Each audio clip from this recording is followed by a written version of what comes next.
阿爾瓦羅，阿爾瓦羅，唔該你而家請到出口嗰邊去啦。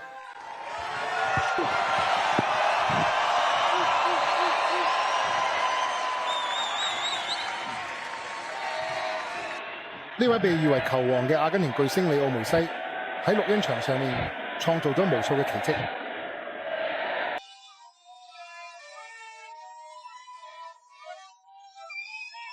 唔該晒你，多謝你呢個，感謝你哋給予我呢份榮幸，呢個係莫大嘅榮幸。歡迎你嚟到邁阿密參加美國商業論壇。顯然，你喺場上同場下都激勵咗數以百萬計嘅人。今日呢，我哋唔單止想傾下你呢位我哋都知道嘅足球史上嘅傳奇人物，但係同時亦都係成就背後嗰個人，嗰個領導者，嗰個父親，佢不斷夢想並努力奮鬥。而家，嘿，萊奧，我同你講，我哋今日嚟咗好多特別嘉賓，但係冇人似你咁樣反應咁熱烈，真係不可思議。就連總統都冇，我同你講。而家，哇！而家呢，我哋將帶你識呢位13歲嘅 Leo， 佢原本呢要帶你體驗一把過山車嘅刺激。仲有15歲嘅 Leo， 佢喺巴塞隆拿默默流淚，離鄉別井，為咗自己嘅位置努力奮鬥。嗰陣你仲細個，喺世界揾緊屬於自己嘅位置，你嗰時心情係點？首先啦，大家好，午安。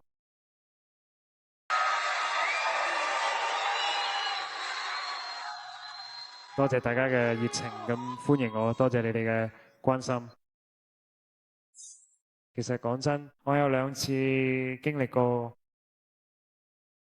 我有2次要自己一個飛去巴塞隆拿，因為第一次我去咗15日嗰陣，我去認識球會，仲有去練波。我有15日同爸爸一齊，之後我哋翻佢去，所以之後成家人一齊翻嚟。其實真係唔容易，雖然我一直都有屋企人陪住我，對我嚟講係一個好大嘅改變，因為一切都係新嘅，不止對我，對我爸爸媽媽、兄弟姊妹都一樣嘅。我哋本來喺羅薩里奧生活，有朋友，有學校，而家就好似要由零開始嘅，係咪先？其實真係幾辛苦，因為真係好掛住屋企，我哋好重視自己嘅根、自己嘅人、自己嘅家庭，咁都係難嘅，因為中間都有啲辛苦嘅情況發生過。但係我從來都冇懷疑過，亦都冇退縮過。我好清楚自己想點，我知道自己想要咩，我係為咗追夢而去。咁樣我哋全家人每一位都會一齊一步一步咁樣向前行。而我自己喺未來嘅日子入邊，都一定會繼續堅持不懈咁樣為咗呢個夢想去努力。當然啦，直到成為冠軍。有個問題問你，佢冠軍簡單嘅問，冠軍係咪可以做出嚟，定係天生嘅？唔係啦，我一直都話係上天俾咗我一份天賦，佢對我由細個開始都係咁樣，天生就有。但係之後喺成長過程中，我付出咗好多犧牲，好多努力去加強我本身有嘅天賦，因為有好多人都擁有嘅。咁啊，講緊足球，好多人都有好多天分，咁啊，世界各地都有好勁嘅人。但係要做職業球員，真係要付出好大嘅犧牲。我一直以嚟都以呢個做目標，盡咗我所有努力去達成嘅。不過好似我一開始講嘅，我真係好感激上天，因為佢俾咗我最重要嘅嘢。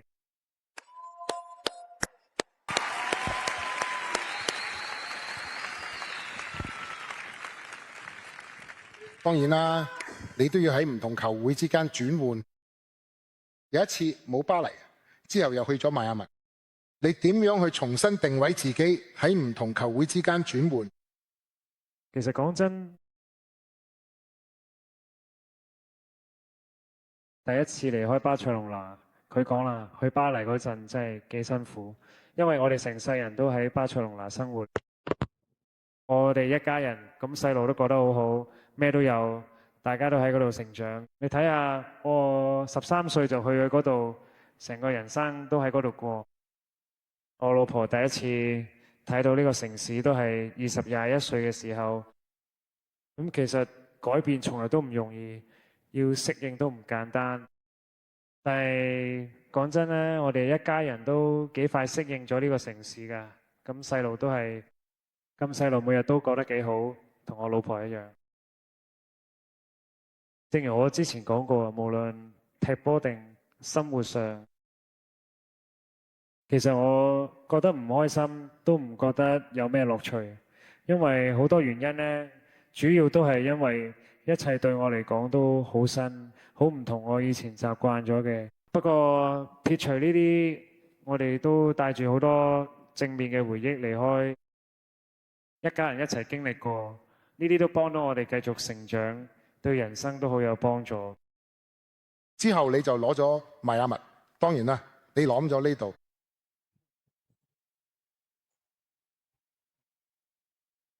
講真咧，呢個轉變就唔同，因為係我哋一家人一齊作出嘅決定。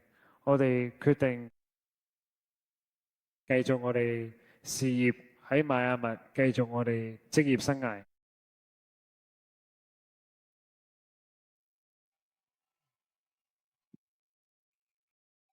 我覺得呢件事真係非常有意義，因為我可以完全自由咁去選擇自己想喺邊度生活或者工作，仲可以親手將夢想實現，令到原本複雜嘅一切都變得容易同簡單好多。之後我哋到邁阿密真係好正，首先係可以喺呢個城市生活，真係好難以置信。之後就係由第一日開始，大家俾我哋愛戴同支持。由第一日開始已經好震撼，今日都係一個好好嘅例子。咁多人嘅熱情嘅歡迎我，我真係好感激。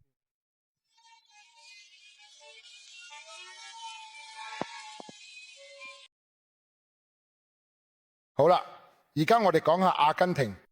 不過佢講之前呢，不如大家先睇下熒幕上面嘅內容。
成個國家上下都證明咗每一個國民到底係點樣去慶祝嘅，大家其實有幾嘅需要，有幾嘅夢寐以求咁渴望呢件事發生，因為真係已經好耐咁發生過，到咗今日呢，終於可以再睇一次啦。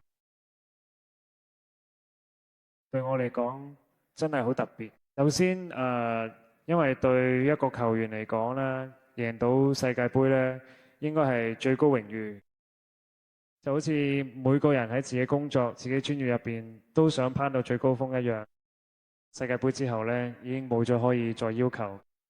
再加埋我之前已經好彩啦，喺球會層面啦、個人層面咧，都睇過晒所有嘅。我哋同國家隊都睇過美洲盃，嗰個都係之前未睇過嘅，係咪？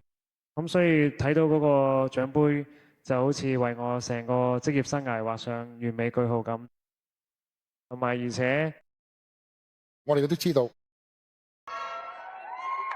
我哋見到勝利嘅時刻，同時都會有黑暗、失敗嘅時候。你點樣面對呢啲時刻？其實咧，我一路都嘗試去佢所有失敗入邊揾到佢正面嚟嘅。首先要明白咧，佢哋會發生，呢個係運動，有時贏，有時輸，冇人中意輸。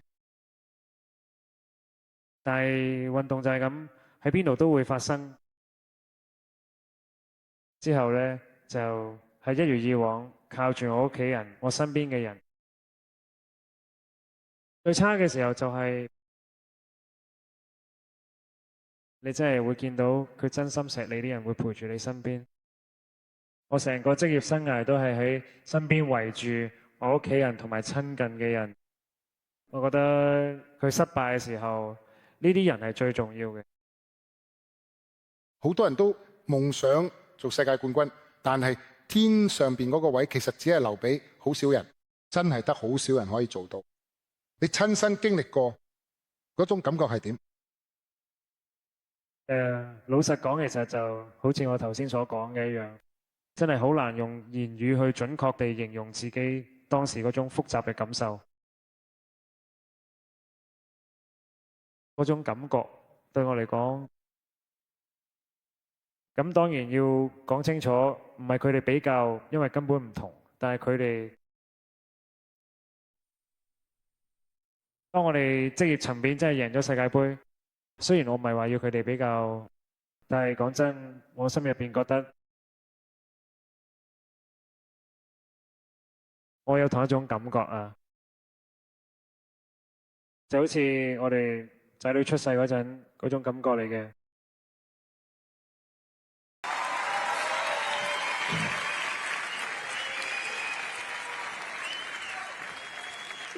呢種感覺呢，如果你有幸經歷過，你就會明白係咩意思啊！真係好難用言語去形容當時嗰種感受，實在太特別、太偉大。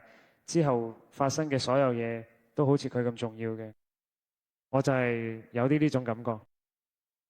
佢有冇改變你人生？人生係咪都一樣？之後佢哋有咩改變？佢哋其實佢改變我人生，因為我一直都係咁樣生活。喺嗰之後，我內心依然渴望住勝利，不斷追求更高嘅成就與突破。其實我嘅日常生活同未攞到世界冠軍之前相比呢，並冇啲咩太大嘅改變，依然保持住嗰份初心與節奏，每日規律咁訓練與生活。但係你仲會去超市買啲咩？但係講真，喺專業領域同埋運動表現呢啲層面上，當我完成晒所有既定目標之後，嗰份發自內心嘅安心感真係徹底地改變咗我好多。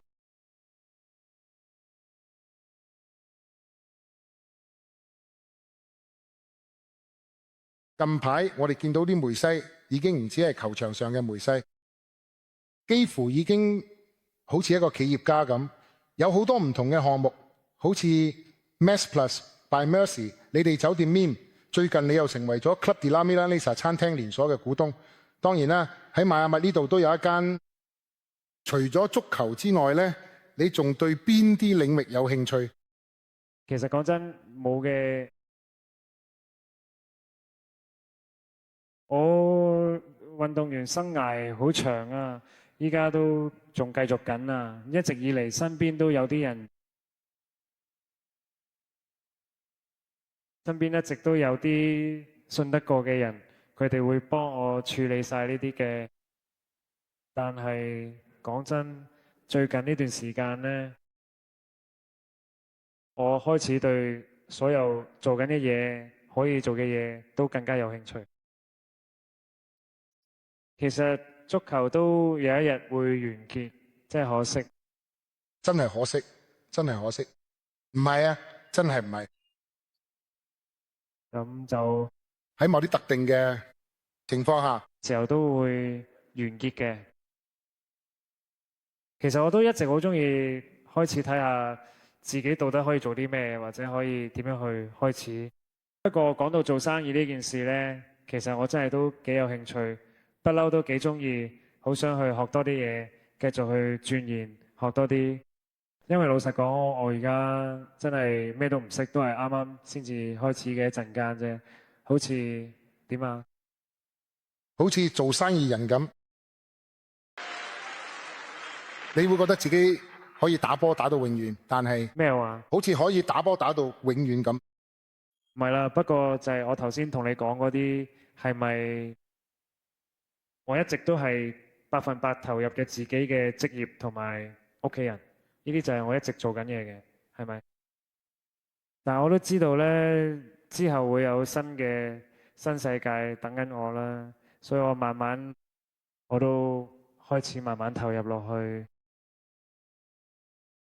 咁而家你仲有一個你帶佢個 U16小朋友嘅比賽嘅邁阿密，會有世界上一啲頂尖球會嚟參加，巴塞隆拿、曼城、河床、國際米蘭。我哋有河嚟啲咩？好，河坎、車路士，仲有我哋最愛嘅，當然啦，國際邁阿密呢個比賽會叫做 Messi Cup。講下呢個計劃啦。好啦，呢個係我哋同球會一齊決定做嘅，亦都想俾我哋球會嘅細路有機會。咁等佢哋都有機會同其他地方嘅細路對賽。好似佢哋而家佢會去唔同地方踢比賽，我哋都想帶嚟睇翻佢自己屋企。咁到時係佢哋冇貪我哋，我認為呢個係一個絕佳嘅機會。喺我個人睇嚟，足球呢項運動喺邁阿密呢座城市，正在以一種令人驚嘆嘅速度蓬勃發展。好多如今好多孩子做細路就想玩耍，周圍都能夠睇到呢種現象。我睇到佢練習呢項運動，希望呢一對嚟到呢度嘅孩子，對俱樂部嘅細仔嚟講，會係一次好正嘅經歷。亦都希望呢項運動能夠繼續發展壯大。希望大家參加完之後都可以留低一個美好嘅回憶，而且可以繼續舉辦落去。我覺得呢個活動會好正。對於呢個年紀嘅小朋友嚟講，無論係參加比賽定係去攞波，我覺得都會見到好精彩嘅比賽，因為有來自世界各地嘅球隊，仲有啲好大嘅球會參加。你作為一個爸爸，真係好有榜樣，亦都係一個好好嘅老公。但你仲有責任帶你啲仔去足球訓練，之後週末又要去睇睇咁嘅比賽。當你見到你嘅仔女嘅時候，你有咩感受？睇住佢哋踢波。